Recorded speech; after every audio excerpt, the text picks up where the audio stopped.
तो श्री रामदास जी काठिया बड़े सिद्ध संत थे, ब्रज विदेही श्री महंत,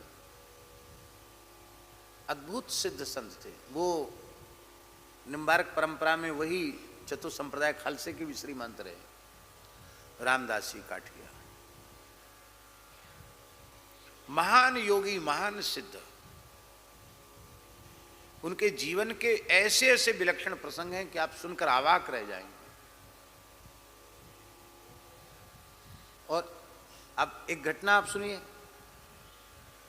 अंग्रेजी शासन का काल था उस समय, लगभग 150 वर्ष पुरानी बात होगी। और उस समय हाई कोर्ट कलकत्ता में था, सुप्रीम कोर्ट लंदन में था।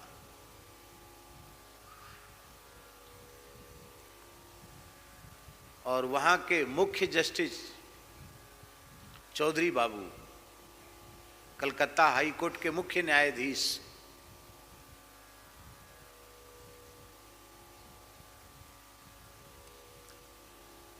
कितने बड़े विद्वान होंगे।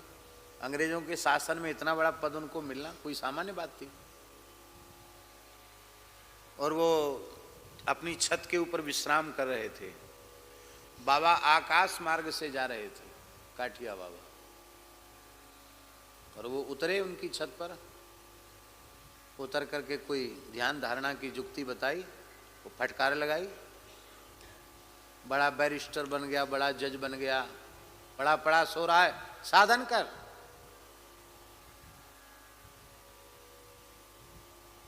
भजन कर। उसके बाद उनका जीवन बदल गया, वे साधन में लग गए। मन ही मन सोचने लगे, भी महापुरुष कौन जिन्होंने ऐसा हमें दर्शन दिया।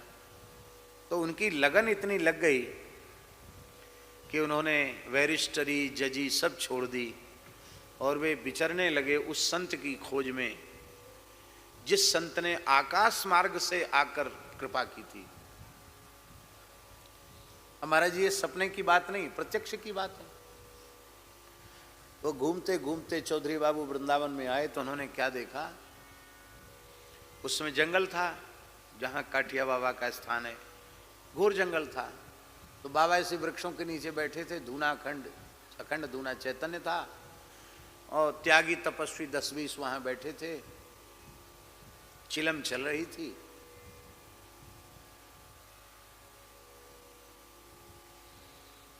लोग चिलम पी रहे थे, बाबा भी बैठे थे, प्रसादी। अमनिया कैसे पिए, महाराज एक फूंक लगा दो, तो महाराज भी ले लेते थे।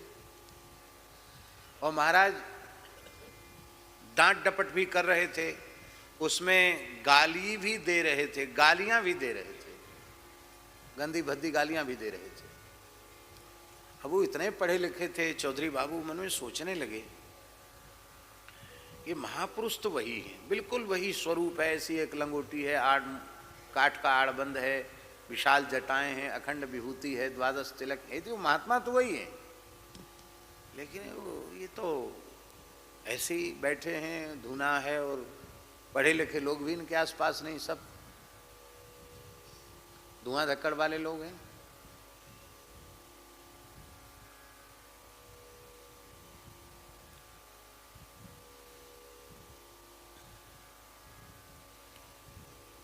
तो बाबा ने किसी दूसरे साधु को लक्ष्य करके कहा, वो कहा था उन्हीं से, चौधरी बाबू से, पढ़े लिखों में श्रद्धा नहीं होती है, विश्वास नहीं होता है। वो प्रत्यक्ष कृपा प्राप्त करने के बाद भी भटक जाते हैं, भूल जाते हैं, कल्याण नहीं होता इनका। अरे भाई, ये तो श्रद्धा और विश्वास का मार्ग है। और गोल मटोल कह के सारी घटना वो कह गए। अब तो पक्का हो गया कि यही है। धीरे धीरे उनके पास वो आने लगे। परमया शुश्रूषया के ऊपर हम बोल रहे हैं। वे प्रतिवर्ष 84 कोस ब्रज की परिक्रमा करते थे काठिया बाबा, और आज भी उस परंपरा में प्रतिवर्ष परिक्रमा चलती है। अभी उस परंपरा को श्री रास बिहारी दास जी काठिया बाबा उसका निर्वाह करते हैं। और वही एकमात्र वृंदावन की ऐसी परिक्रमा है जिसमें विरक्त साधु ही होते हैं ज्यादा से ज्यादा। अभी भी महाराज जी 400-500 साधु होते हैं परिक्रमा में, कभी कभी तो हजार साधु भी हो जाते हैं। हक्कड़ों की परिक्रमा है, इतने भंडारे होते हैं, इतनी दक्षिणा मिलती है, गृहस्थी का काम नहीं, साधु ही साधु चलते हैं। तो बाबा भी पैदल चलते थे, बाबा आचार विचार वाले बहुत थे, उनकी गैया भी उनके साथ चलती थी, उसी का दूध लेते थे वो, और उनकी सेवा में रहते थे। काठिया बाबा की सेवा में उनके शिष्य थे, उनका नाम था गरीबदास जी। क्या नाम था? गरीबदास जी। और गुरुजी नरसिंह भगवान, आप तो समझते ही नरसिंह भगवान का अर्थ। पूज्य श्री महंत नारायण दास जी महाराज नरसिंह भगवान ही थे। वे जब तक यहाँ विराजते थे किसी की हिम्मत नहीं जो लाली बाव की ओर आंख उठाकर देख ले, शेर थे। तो महाराज गुरुजी का सबसे अधिक कोप भाजन भी गरीबदास जी ही बनते। गलती किसी की डांट इनको खानी पड़ती, मार भी खानी पड़ती। एक बार तो ऐसा हो गया कि चौधरी बाबू परिक्रमा में थे, वे कांप गए, बोले भैया भले ही सिद्ध पुरुष हों पर हमारा गुजारा यहां नहीं। घटना क्या थी? महाराज की 24 घंटे सेवा में रहते थे वो गरीबदास जी। यहां तक कि महाराज शौच के लिए जाते तो उनका 4-4.5 शेर का कमंडल वो लेके जाते थे। वहां जाकर महाराज को कमंडल देते, वहां से कमंडल लेके आना। संपूर्ण सेवा वो करते थे। और गुरु महाराज के पत्तल में जो कुछ बच जाता था उसी को वे ग्रहण करते थे, अलग से कुछ नहीं लेते थे। अहरनिश सेवा करते थे। और गुरुजी भी केवल उन्हीं के हाथ का छुआ खाते थे, वही बनाते थे गुरुजी का। उनके सालिग्राम जी की सेवा करना, भोग लगाना। तो बना रहे थे टिक्कड़, और एक बंगाल के सेवक थे, बंगाल की एक महिला थी, उन्होंने टाट से घेर देते थे जहां महाराज की रसोई बनती थी, कोई नजर न पड़े। उसने ऐसे झांक के देख लिया और बाबा की नजर पड़ी, ओ बाबा, वहीं से चिल्लाए।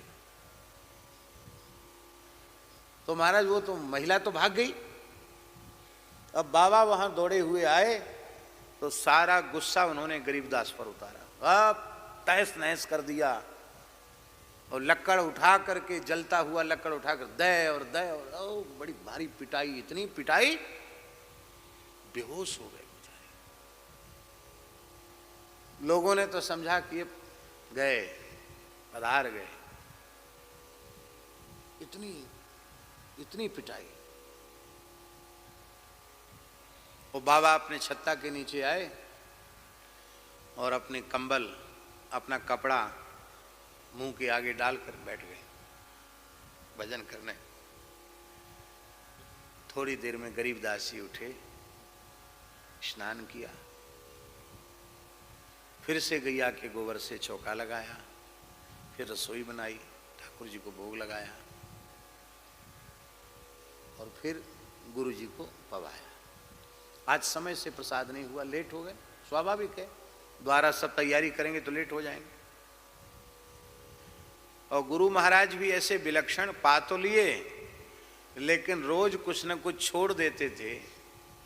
आज तो पत्तल को ऐसे चाट लिया उन्होंने, मतलब सब्जी का एक कण भी नहीं छोड़ा, कुछ नहीं छोड़ा, खाली पत्तल।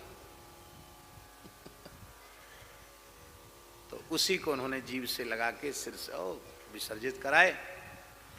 रात्रि का समय था।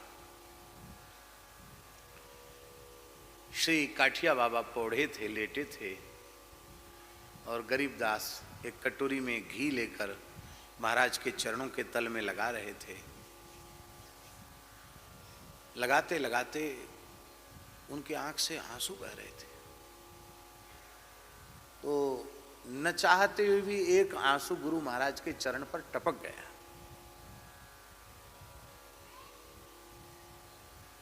समझ गए वो ये रो रहा है। तुरंत उन्होंने पैर खींच लिए, उठ के बैठ गए। क्यों रो रहा है? हाँ, क्यों क्यों रो रहा है? हमने ज्यादा गाली दे दिया, ज्यादा पिटाई कर दिया, इसलिए रो रहा है। तो हाथ जोड़कर रोते हुए कहा कि आज हम आपको समय से प्रसाद नहीं पवा पाए, इसलिए रो रहे हैं। हमारे अब तक की सावधानी व्यर्थ चलेगी, हम आपको समय से प्रसाद नहीं पवा पाए। पर बस एक ही प्रार्थना है, इस अपराधी को, इस दीनहीन को अपने चरणों से अलग मत करना। मैं आपकी सेवा के बिना जीवित नहीं रह सकता। रोने लगे फूट फूट के। महाराज ने खींचा उसको, गरीबदास जी को, छाती से लगा लिया। बोले बेटा, मैं तो केवल तुम्हारी परीक्षा ले रहा था, कठोर से कठोर परीक्षा, देखता हूं तू कितना सहनशील है। पर आज मेरा हृदय चक्र जागृत हो गया है, मैं प्रसन्न हूं तेरी सेवा से। वरदान मांग, क्या चाहिए? मैं सर्वसमर्थ हूं, तू जो मांगेगा वह दे सकता हूं मैं। क्या चाहिए बोल? ले अंतिम श्वास तक, जब तक मेरे शरीर में अंतिम श्वास है तब तक मैं आपकी सेवा करूं। मुझे सेवा के बदले कुछ नहीं चाहिए। नहीं नहीं और कुछ मांग। तब गरीबदास जी ने कहा कि आप सब संतों से सुनते हैं कि मानव जन्म का फल है अपने आराध्य इष्ट युगल सरकार श्यामा श्याम का इन्हीं नेत्रों से प्रत्यक्ष दर्शन कर लेना। मेरे पास भजन का साधन का बल तो है नहीं, मैं तो सर्वथा अपात्र कुपात्र अयोग्य व्यक्ति हूं। और आपकी करुणा हो जाए तो युगल सरकार की झलक हमें भी प्राप्त हो जाए। क्यों रोता है? स्वयं युगल सरकार तुझे लेने आएंगे, तो इसी शरीर से, इन्हीं आंखों से उनका प्रत्यक्ष दर्शन करेगा।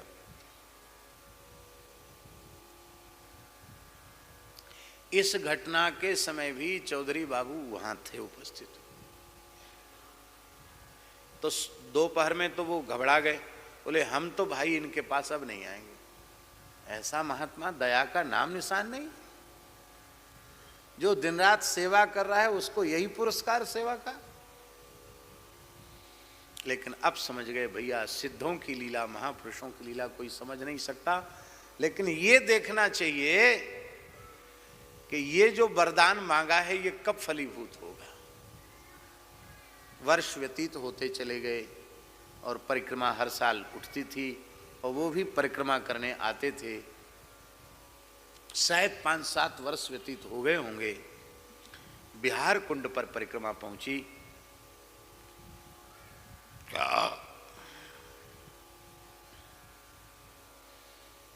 और महाराज को बना करके और भोग लगा के पवा दिया था गरीबदास जी ने। शाम को 4 बजे के करीब वो फिर गुरु जी के कुछ सेवा का कार्य होता था तो आते थे, लेकिन आज वो आए नहीं। महाराज जी, बहुत विलक्षण घटना है। तो उन्होंने कहा, गरीबदास कहाँ गया? बोले पता नहीं क्या बात है, आज उनको बहुत तेज बुखार आ गया है, वो तो उठ भी नहीं पा रहे। बाबा उठे अपने आसन से, पहुंच गए वहां। बच्चा कैसा है? क्या गुरुदेव, लगता है अब समय आ गया है। हाँ हाँ, समय आ गया है, तैयार हो? हाँ तैयार है। क्या इच्छा है? बोले मैं चाह कर भी उठ नहीं पा रहा हूं, आप अपना दाहिना चरण उठाकर मेरे माथे पर रख दें। बाबा ने चरण उठाया, सिर पर रख दिया। और क्या तेरी इच्छा है? आपका चरणोदक मिल जाता तो मेरा जीवन सफल हो जाता। मरे दो मेरा पैर, पिला दे इसको। चरणामृत भी दे दिया।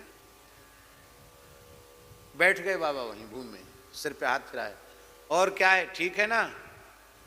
बोले हाँ। श्री राधा कृष्ण श्यामा श्याम सामने खड़े हैं, दाहिनी ओर ललता जी हैं, बाईं ओर विशाखा जी हैं, और निकुंज में चलने की आज्ञा दे रहे हैं। जा। तत्काल आपने प्राण त्याग दिए।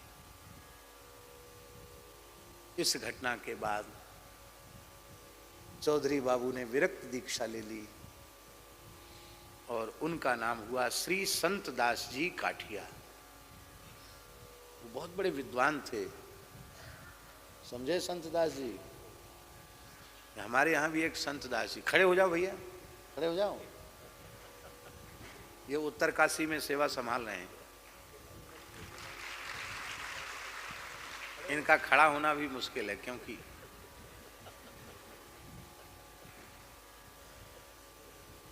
किसी किसी महात्मा के नाम के आगे 108 लगता है, ये 108 से ऊपर है ये। समझे? तो संत दास जी महाराज बड़े प्रतापी हुए काठिया परंपरा में। महाराज जी संत दास जी काठिया बहुत प्रतापी हुए। विस्तार सेवकाने का, सेवा का, स्थान का सारा विस्तार उनके हाथ का है। सिद्ध पुरुष हुए वो भी। इसको कहते हैं शुश्रूषया परमया। आज तनिक भी स्वामी के मन के विरुद्ध कितना हो रहा है, इसकी तो सेवकों को परवाह ही नहीं है। शिष्य सेवक के मन के विरुद्ध कोई एक बात हो जाए, बस उसी में सेवकों का मुंह फूल जाता है, और फिर वो मन ही मन कहते हैं कि हम तो इनकी अक्ल ठिकाने लगा देंगे। तो अब हम आपसे पूछते हैं, जो अपने स्वामी की, अपने गुरुजनों की ही अक्ल ठिकाने लगाने का विचार अपने मन में रखता हो, उसको क्या मिलेगा? रिद्धि मिलेगी कि सिद्धि मिलेगी कि भोग मिलेगा कि मोक्ष मिलेगा? क्या मिलेगा? कुछ नहीं मिलेगा।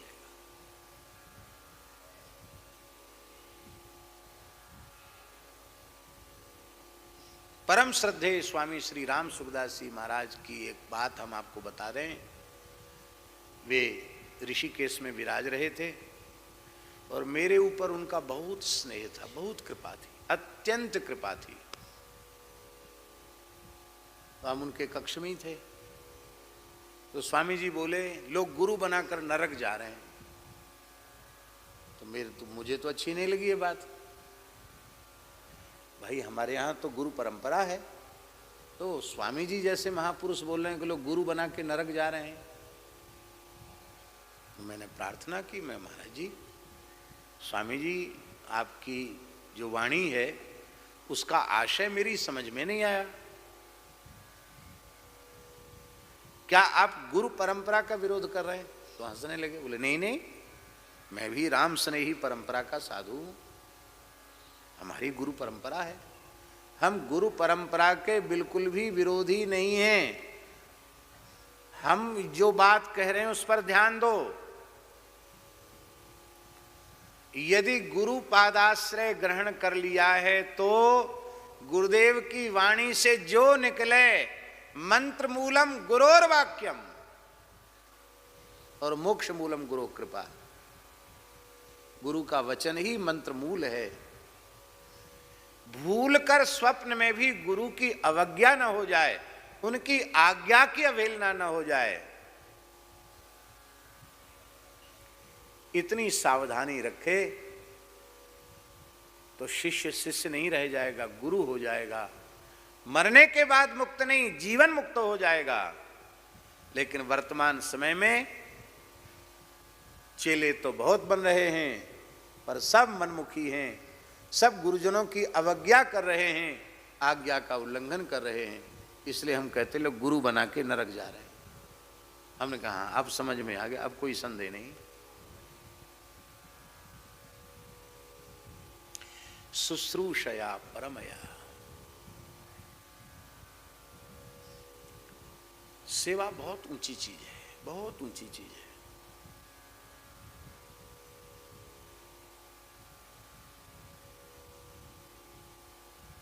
सेवा में प्रश्न चिन्ह नहीं है। आप कहेंगे ये संभव है क्या? अभी भी संभव है। आप लोगों ने नर्मदा खंड के एक महान सिद्ध संत का नाम सुना होगा, श्री धूनी वाले दादाजी, खंडवा वाले धूनी वाले दादाजी, बड़े सिद्ध पुरुष थे। उनकी परंपरा के एक महापुरुष हैं जिन्हें वर्तमान में छोटे सरकार कहा जाता है। वो अपने गुरु महाराज की सेवा में थे, जिनको लोग बड़े सरकार कहते थे। गुरु महाराज भी महाराज जी विलक्षण थे। इंदौर में जहाँ स्थान है दादा दरबार, वहाँ श्मशान था, वहाँ आकर बैठ गए तो 18 वर्ष तक खुले आकाश के नीचे ही बैठे रह गए। कितने वर्ष तक? और बड़े आश्चर्य की बात है, 18 वर्ष तक कुछ खाया पिया भी नहीं उन्होंने। यहां तो विज्ञान फेल है। लोग लाते थे, धूना चैतन्य रहता था, कपड़ा लाया वो धूना में डाल दिया, भोजन लाया धूना में डाल दिया,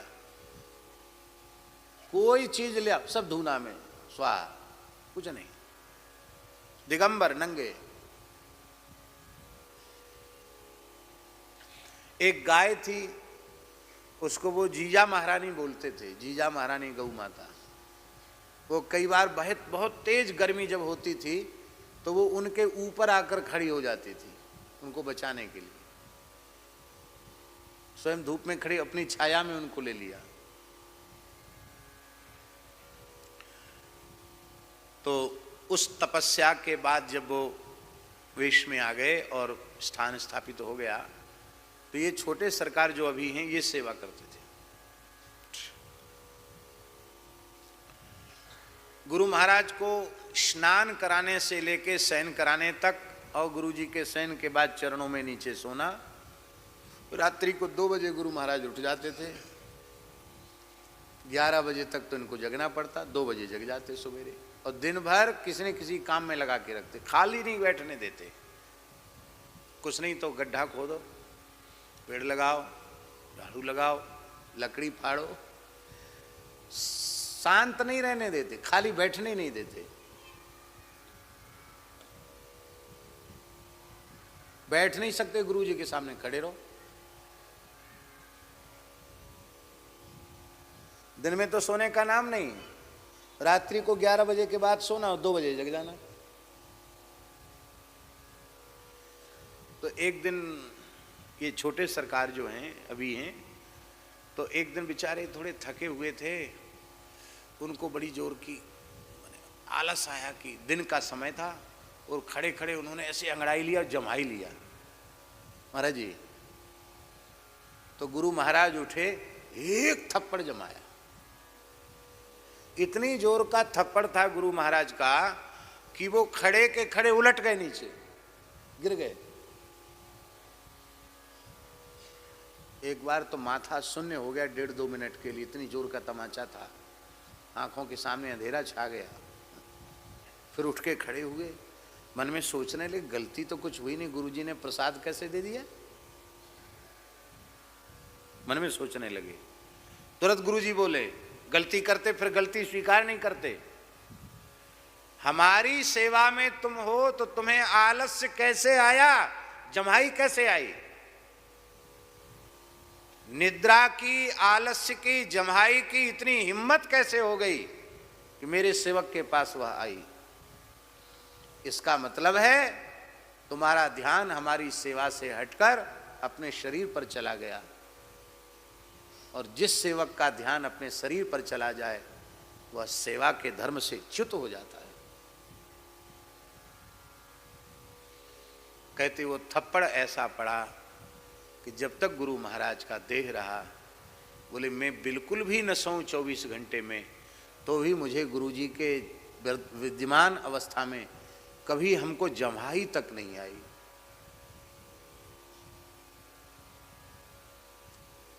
और गुरुजी बोले बच्चा खेड़ी घाट चलना है। तो रोज तो 2 बजे जगाते थे, आज 12 बजे रात को ही जगा दिया। और जगाने के बाद बोले स्नान करा, स्नान कराया।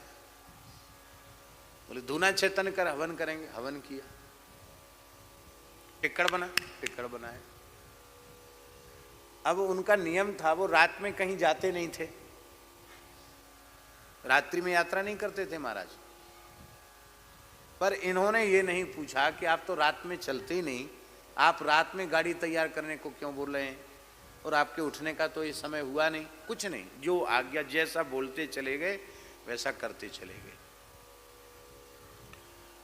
और 2 बज गया, 2 बजे पाया उन्होंने, और बचा हुआ का पा लिया। गाड़ी तैयार है, कोई गाड़ी चलाते थे, ड्राइविंग भी वही करते थे छोटे सरकार। बोले हाँ हजूर साहब गाड़ी तैयार है। बोले अच्छा सो जा। तो फट से ये सो गए, अपने भी सो गए। सवेरे 5 बजे उठे, तो 5 बजे वो चाय लेते थे, ये पहले ही उठ गए। उठ करके स्नान आदि करके और महाराज के लिए ठीक 5 बजे चाय बना के ले आए। चाय पीने के बाद मुस्कुरा कर देखा, बोले हम लोग योगी हैं, जाना न जाना हमारे मन की बात है। हम तो ये देख रहे थे तुम हमारी आज्ञा पर कितने दृढ़ हो। मैं रात्रि में नहीं चलता, पर तुम्हारे मन में भी ये बात नहीं आई कि गुरुजी आज रात में जाने को कैसे बोल रहे हैं। ये हवन का समय नहीं, पर गुरुजी हवन क्यों कर रहे हैं, ये बात तुम्हारे मन में नहीं आई। ये भोजन का समय नहीं, पर गुरुजी ने भोजन क्यों किया। और ये भी तुम्हारे मन में नहीं आया कि हमको रात भर से नचा रहे हैं, सोने दिया नहीं, गाड़ी धो, यूं करो त्यों करो, और जब जगने का समय तो कहते सो जाओ। तो तुम आज्ञा पालन में पूरे खरे उतरे, इसलिए आज हमने 100 में 100 नंबर दे दिए। क्या बोले? 100 में 100 नंबर दे दिए। इसलिए गोस्वामी तुलसीदास जी ने कहा आज्ञा समन सुसाहिब सेवा। आज्ञा पालन ही सबसे बड़ी सेवा है। शुश्रूषया परमया, जो चीज अपने साधन से कई जन्मों तक साधन करने से नहीं मिलेगी, वह चीज, वह उससे भी उत्कृष्ट वस्तु केवल सेवा से प्राप्त हो जाए। सेवा करे तो सही कोई। सेवा का स्वरूप क्या है? रुचि ले सुचि सेवा करे, सेवक कहिए सोए, तन मन धन अर्पण करे, रहे अपन पोको, रहे अपन पोखो, द्रवे तब हरि गुरुदेवा, अन्न मांग्यो सब मिले, जान ले वे सुचि भेवा, संचित क्रिय प्रारब्ध कर्म सवे जाय मुचि, भगवत रसिक अनन्य क्रिया त्यागे अपनी रुचि, भगवत रसिक अनन्य क्रिया त्यागे अपनी रुचि।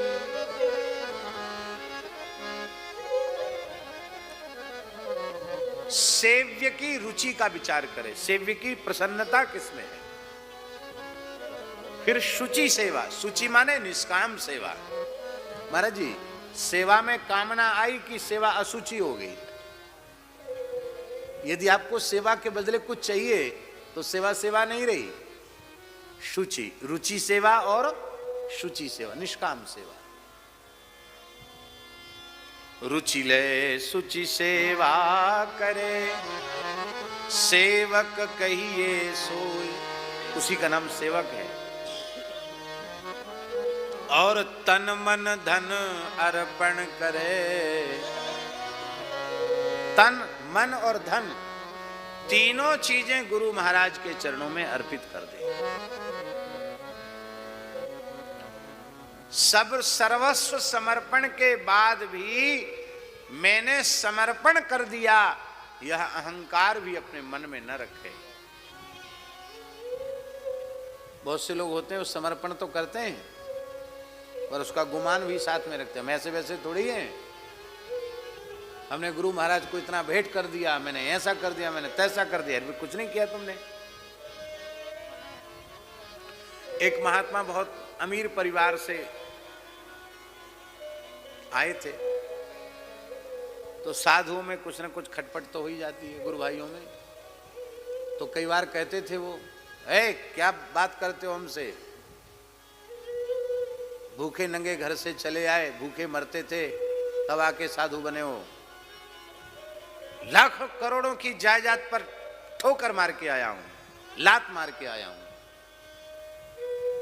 ऐसे वैसे साधु बना हूं, ऐसी लंगोटी लगाई है। उनके गुरु महाराज के कान में बात पहुंच गई। उन्होंने बुलाया, बोले हम सुन रहे हैं, क्या तुम ऐसा बोलते हो? नीचा सिर कर लिया, हाँ ये बोलते थे, जब गुस्सा आती तब यही बोलते हैं। बोले बच्चा, ये अहंकार छोड़ दो कि मैं लाखों करोड़ों पर लात मार के आया हूं। आया नहीं है, तेरी लात अभी वहीं चिपकी है, तेरी लात वहां से छूटी नहीं है, अभी तू साधु बना ही नहीं। साधु बन के बार बार कहना कि मैं ब्राह्मण हूं, मैं क्षत्रिय हूं, मैं वैश्य हूं, मैं अमुक हूं, मैं तमुक हूं। अरे भैया, अब साधु हो गए, अच्युत गोत्रीय हो गए, अब तुम्हारी वल्दियत बदल गई। पिता के नाम से वल्दियत नहीं है, अब गुरु जी के नाम से वल्दियत है। फिर भी तुम उसी अहंकार में जी रहे हो कि हम अमुक हैं, हम तमुक हैं। क्या छोड़ा तुमने? कुछ नहीं छोड़ा। अभी तुम साधु बने कहां? साधु बने नहीं, तब साधु बनोगे जब चिपकी हुई लात वहां से छूट जाएगी। ये भूल जाओगे कि मैं किस परिवार का बालक हूं। अब तुम यहां नहीं रह सकते। गुरुजी गलती हो गई। गलती नहीं, प्रायश्चित्त करो। क्या प्रायश्चित्त? बोले पूरे भारतवर्ष के तीर्थों में मौन होकर राम नाम लेते हुए विचरण करके आओ, पैदल पैदल। 4 धाम सप्तपुरी चारों खूट घूम के आओ, इसके बाद मेरे सामने आना। और वो दंडवत करके चले और लौट के आते आते तो सिद्ध हो गए। ये हमारे पुराने संतों की बात थी। इसलिए तन मन धन अर्पण करे रहे। अर्पण करने के बाद छोड़ के जाए नहीं, वहीं रहे। कैसे रहे? अपन पो खोए। अरे गुरु जी के पास तो कुछ नहीं था, छप्पर में रहते थे, हमने महल बना दिया। ये ठीक नहीं। रहे अपन पो खोए, मैंने कुछ दिया, मैंने कुछ किया, ये विचार अपने मन में न रखे। और इस दैन्य भाव से हरि गुरु संत की सेवा करता हुआ वहां रहेगा तो अलग से कुछ साधन करने की जरूरत नहीं। द्रवे तब हरि गुरुदेवा। हरि द्रवित हो जाएंगे, गुरु द्रवित हो जाएंगे। और फिर अन्न मांग्यो सब मिले। कुछ नहीं मांगना पड़ेगा, बिना मांगे सब कुछ मिल जाएगा। फिर इस अध्यात्म के सारे भेद अपने आप प्रकाशित हो जाएंगे, सारे रहस्य प्रकाशित हो जाएंगे। कोई गूढ़ रहस्य अध्यात्म का रहेगा ही नहीं। महाराज जी इतना ही नहीं, संचित क्रिय प्रारब्ध कर्म सवे जाए मुझे, संचित कर्म नष्ट हो जाएंगे, क्रियमाण कर्म भी नष्ट हो जाएंगे। सबसे भारी आश्चर्य की बात तो यह है कि प्रारब्ध का नाश हो जाता है। प्रारब्ध का नाश नहीं होता महाराज जी। ना भुक्तम क्षीयते कर्म कल्प कोटि सतैरपि अवश्यमेव भोक्तव्यम कृतम कर्म शुभाशुभम। ये सामर्थ्य साधन में नहीं है जो प्रारब्ध का नाश कर सके, ये सामर्थ्य सेवा में है जो सेवक के प्रारब्ध का नाश हो जाता है। संचित क्रिय प्रारब्ध कर्म सवे जाय मुचि। अंतिम बात, भगवत रसिक अनन्य क्रिया त्यागे अपनी रुचि। यदि एक वाक्य में सेवक की परिभाषा प्रस्तुत करें तो वो ये है, क्रिया त्यागे अपनी रुचि। अपनी रुचि से क्रिया करना छोड़ दे, स्वामी की रुचि को ही अपनी रुचि माने। हमारे ब्रज के महान सिद्ध संत बाबा श्री ठाकुरदास जी महाराज अपने पूज्य गुरुदेव सदगुरुदेव पंडित श्री गया प्रसाद जी महाराज की सेवा में विराजते थे। महाराज जी ऐसा तादाद में था, हम आपको क्या कहें। पंडित जी के जैसी रहनी तो पंडित जी की ही थी, पर बाबा ठाकुरदास जी के जैसी रहनी भी बाबा ठाकुरदास जी की थी। गुजराती शरीर था, विप्रकुल का, बड़े पढ़े लिखे थे।